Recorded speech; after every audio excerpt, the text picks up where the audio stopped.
I just want to say thank you all for being here this morning. The goal this morning is to review the findings from the incident that took place at the racetrack on South Orlando back in June of last year. It's important to provide as much information as far as clarity of the circumstances that took place and review the actions of our officers.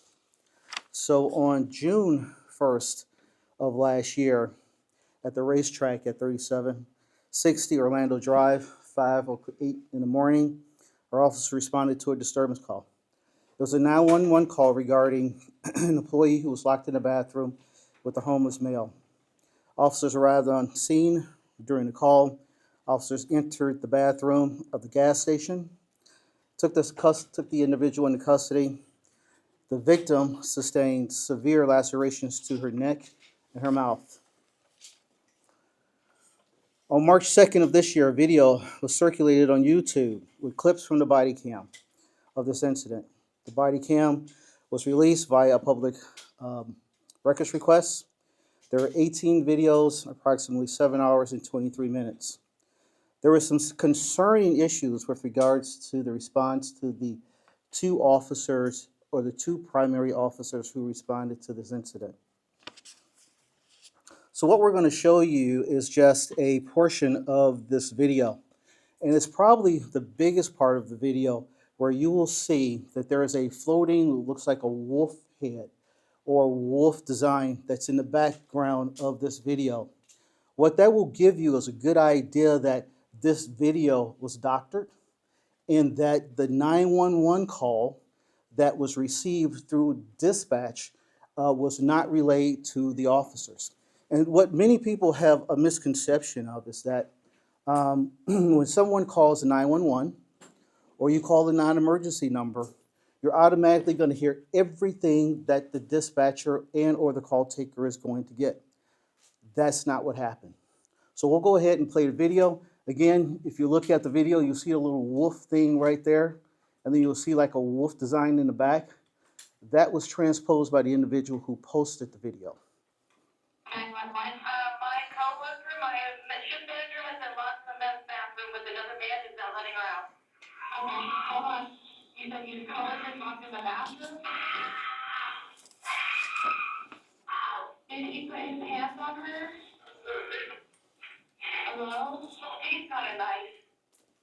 Okay. Can you cut her neck?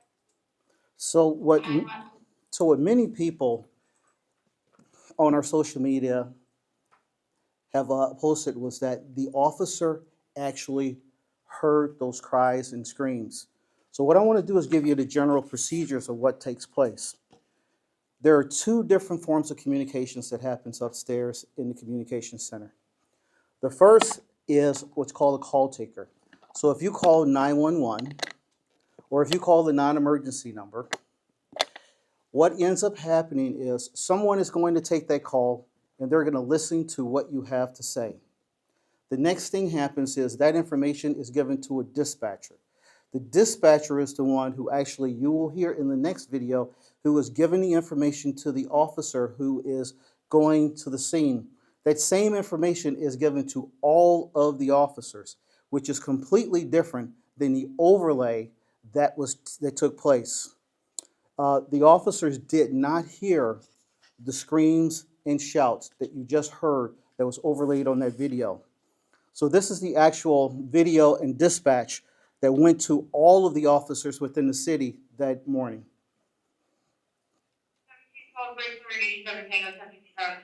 You may hear me speak over so I can give you ideas of what's taking place. 3760 Orlando Drive, 56 complainant. Their coworkers locked in the bathroom with a veil and they're screaming her in the background. The dispatcher doesn't hear it either. The only person who hears that screaming is the call taker.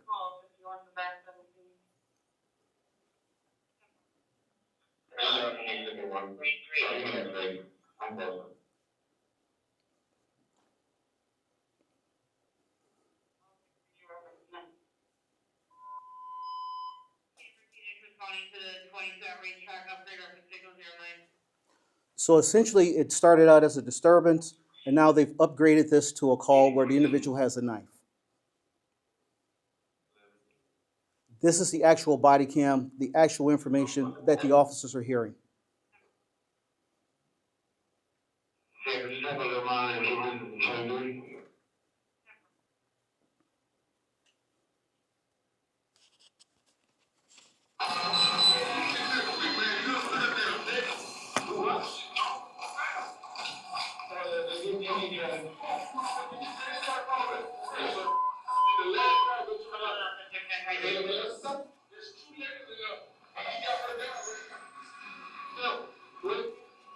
What else is inside? Just me and my assistant manager, and I'm in the bathroom. Where's your assistant manager? She's in the bathroom. Sir!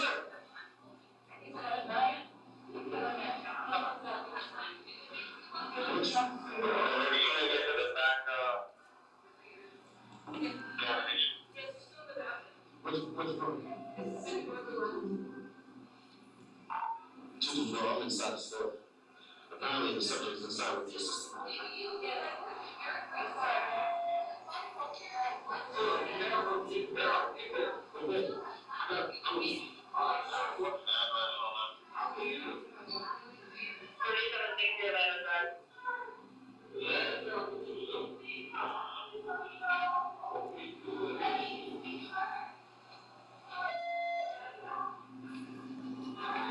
Hey, can you hear me? Hey, can you wait outside? Can you wait outside?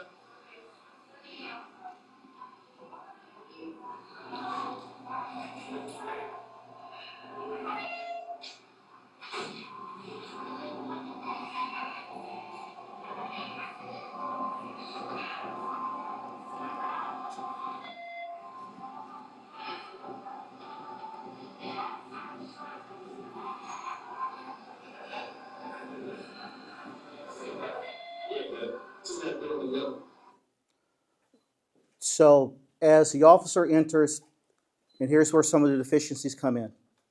The officer met with the individuals who witnessed this incident. The officer had information once he got inside. The officer at one point can hear an audible coming from the bathroom. Once we get a little further on, I'll explain the fact that the officer should have taken appropriate action at that time. The second officer who arrived is Officer Castro.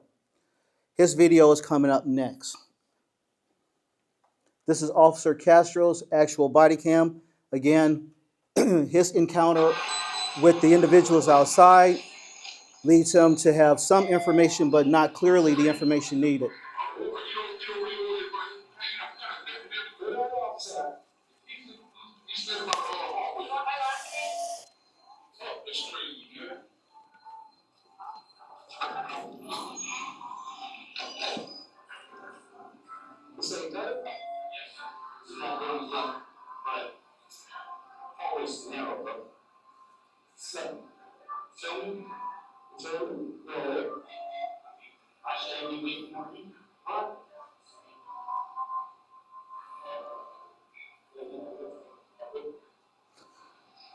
So during the course of this time, you hear Officer Castro ask, "What do you want to do?"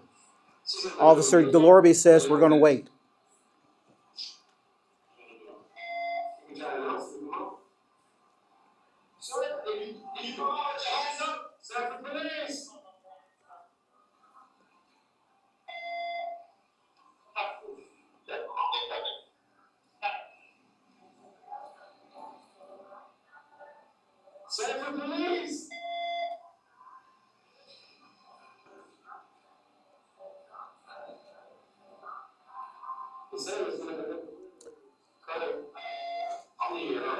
In a few seconds, you'll hear the third and fourth officer who will arrive on scene.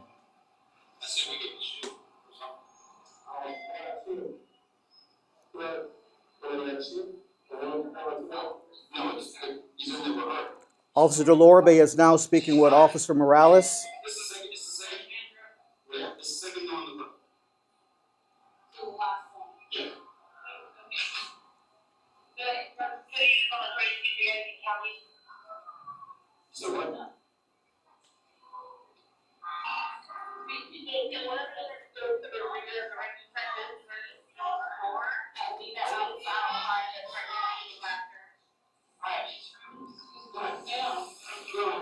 In a moment, you'll see Officer Byrd, who will arrive and moves toward the door, where effectively he goes in.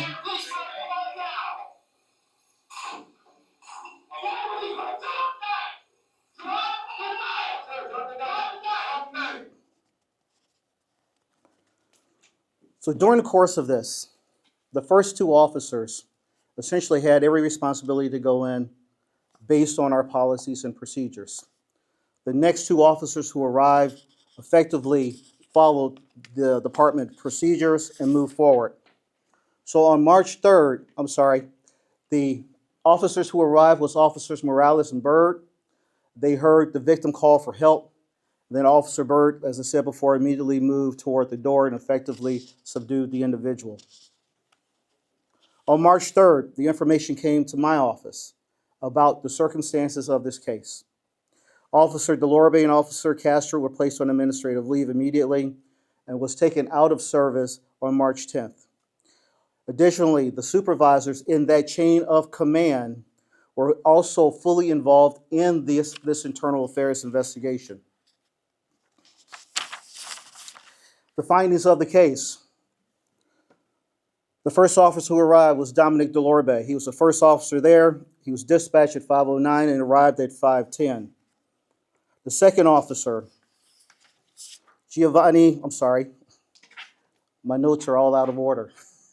I was coming down the stairs and my papers went all over the place. So in the call on his body cam, you could hear the employees locked in the bathroom. They upgraded it to a 00, indicating that there was a knife that was there. Delorbe was the most veteran officer on the scene initially. He asked to make sure that it wasn't a signal 23, which is covered, talks about a robbery. When he got there, he was informed she had been cut, she was down in the bathroom, and it was on the last door. He was also informed that the individual had a knife and that subsequently the individual or our victim had been cut and was called multiple times or heard calling for help multiple times. Officer Giovanni Castro arrived on scene. You can hear in his transmissions, it was similar to that of Officer Delorbe's. He arrived at 5:12. Again, in his body cam, you hear the same information that Delorbe heard. The witnesses informed him that she had been cut. The one difference between the two of them is that Delorbe was there first. Delorbe heard the victim making calls and asking for help. Delorbe failed to move forward and take action at that point. You hear Officer Castro ask, "What do you want to do?" Officer Delorbe tells him, "We want to wait."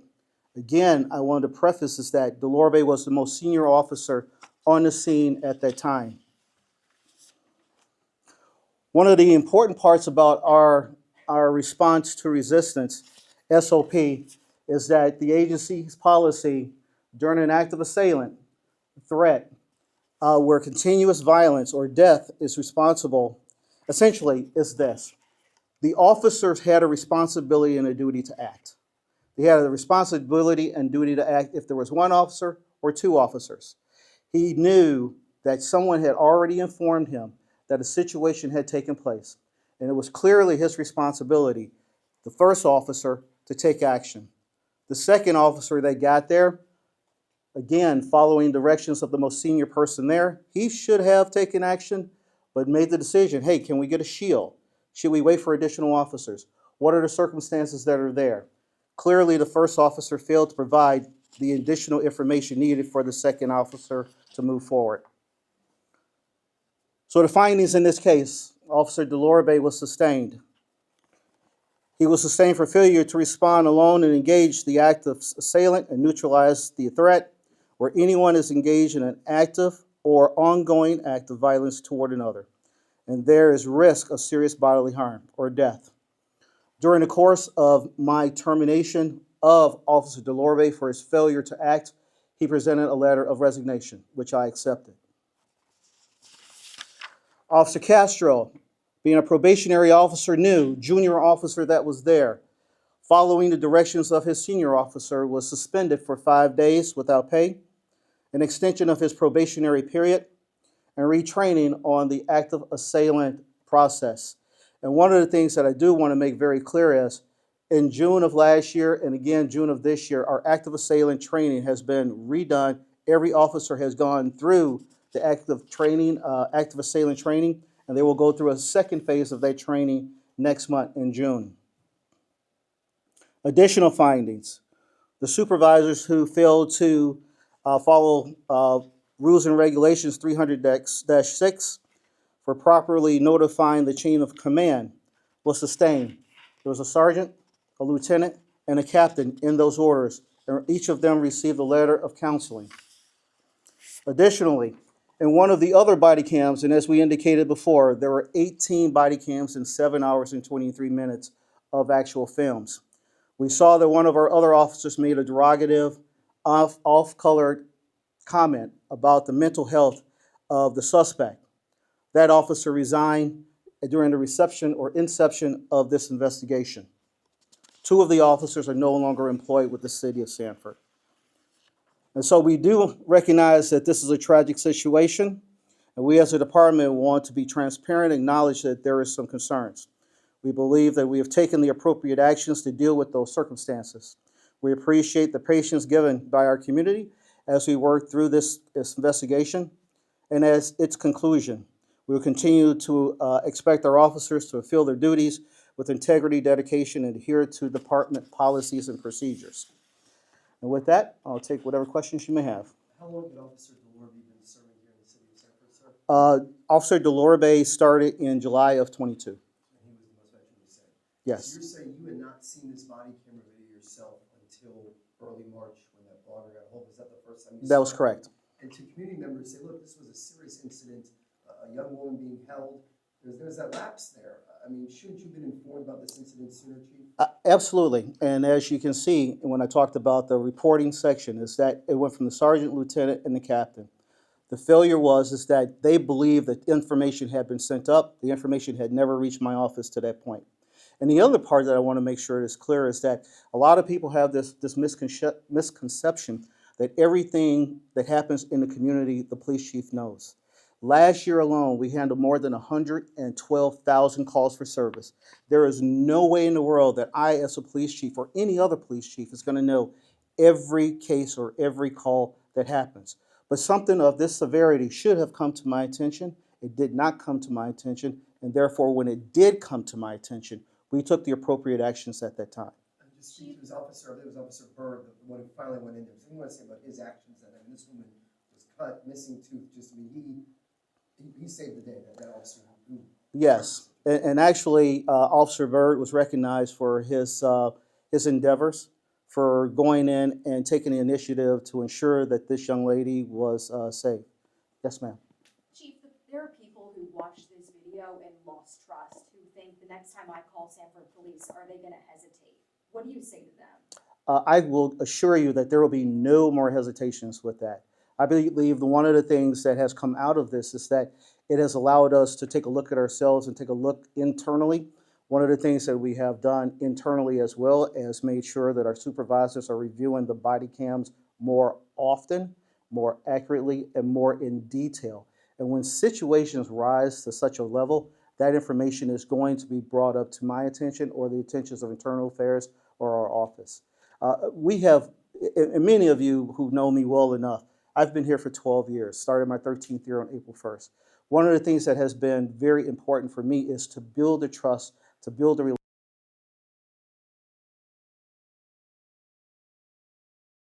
This was a mistake. And I think one of the most important parts in any leadership is that you accept the fact that there was a problem and that you accept your portion of that problem and that you correct those issues to make sure that those things won't happen again.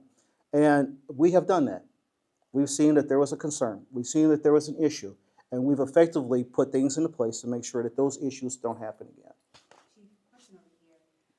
If you could, to that point, people kind of want to look behind the screen for a little bit. If you can explain what the internal investigation process looked like. So you talked about looking at body camera video and interviews so people understand when you say you looked into this, this is what it looks like. So essentially, we have a couple different ways that we look at internal affairs. So if you're a general citizen and you come in, you have the ability to write out a complaint if you feel that an officer has done something inappropriate. That could start as low as a a sergeant or another officer initiating an internal affairs complaint. From there, it goes through a chain. Our internal affairs division brings the officer in. He reviews the circumstances that are there. One of the things that's important, if it's anything that's on the body cam, we lock those body cams down so no one else has access to them. We do interviews, because one of the things we always have to remember is the police officer's Bill of Rights. So if there are multiple people, as we indicated before, there were 18 videos. So there were multiple people who were on the scene, multiple officers who had to be interviewed, reviewed their body cams. 7 hours of reviewing body cams can be quite daunting, which is why it took a little bit of time for us to do that, to look through and detail each of those body cams to see what information we may have missed. And then from there, a recommendation is done once the finding is determined. So it could be a finding of exonerated, it could be a finding of sustained, not sustained, it could be a policy failure. Once that information is determined through the Internal Affairs Department, what Internal Affairs does is it goes through the chain from the captain, the deputy chief, and then to myself as far as what the findings are in that investigation. The ultimate person who makes the final decision as to what happens with anyone in the organization is myself. The other person who has an opportunity to review those circumstances is the city manager. But once it comes through the chain of command through our process, they can either give me a sustainment, and I'll give you an example in this case, is that there was a non-sustaining on the supervisors, and I overturned that because I felt that it was important that those supervisors are responsible and held at a higher rating or higher responsibility than the officers. And therefore, though they were not sustained, I ended up sustaining them outside the scope or outside the parameters that were brought to my attention. If you could, for people who are watching and they hear you say sustaining, or they got a letter of counseling, what does that mean? Sustaining means that there was enough information to determine that it actually happened and that they were in violation of the policy and or procedure. Chief, can you share your initial reaction when you did see that video and you saw the hesitation? You don't want me to tell you what I said. It wasn't very good. It upset me as well. One of the things that I realized is that by looking at the video, I realized that it had been dubbed, because none of our videos, none of the information that we have shows where the call taker's information is put over and that the officers actually hear it. It doesn't happen. I'll give you another television example. How many of us watch 911? You look at the television show. The dispatcher is hearing, the call taker is getting the information, but she is actually putting the information in and telling them what to go do. In our situation, we have a call taker and a dispatcher. The call taker is the person that you're talking to on the telephone. The dispatcher is the person who is providing the information to the officers who are responding to a call. It's the same thing what happens in fire. You have a call taker and a dispatcher. So there's always that other person that sits in between the call taker and the police officer that's on the road when information is being disseminated. Chief, have you had an opportunity to talk with the victim? We have reached out to the victim and informed her that this case is done, and that she probably should anticipate that there will be some type of news coverage pretty soon. But any conversation about, I know you spoke to the community, I want everybody to have trust in us, but any direct conversation with her? Well, I will tell you, once this happened, she took on a lawyer. So at that point, it's very difficult for us to, sit down and have that conversation. But because we had two independent witnesses, which took place, plus we had a plethora of body cam, it was easier for us not to re-traumatize her and make sure that she was aware that we are in the process of doing this. So we had our internal affairs office reach out to her to let her know that this was coming. Is there a sense of what Discipline Officer De La Rosa would have received had they gone through the process? He would probably, it really depends on what his, if he had anything else that was in his internal affairs file, if it was a like or similar offense. The way the matrix is that, there are certain levels of discipline that can be issued based on contract with the officers, and depending on what the circumstances would have been, it would have probably been something along a letter of reprimand with regards to his comments. So why did he resign? He resigned during the course of the investigation, and unfortunately, he took a job somewhere else. No law enforcement job? Yes, not here, out of state. Out of state. Not in the state of Florida. I will clarify that.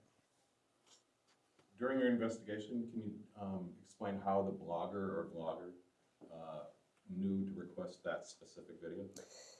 Great question, and I really don't have an answer for you. But what we get are a number of, people who ask for officer-related incidents. We have really no idea how he ended up picking that. He just could have just gone through and saw one of the previous police reports in the past. We don't know if he made contact with the owner, not the owner, but the victim. So we really don't know how. Do we update the status of the suspect in his criminal proceedings? He is still at Johnny Pope. He has a $50,000 bond, and he's awaiting for trial. We'll wrap up questions. Thank you, Chief. Yeah, no problem. Thanks, Chief.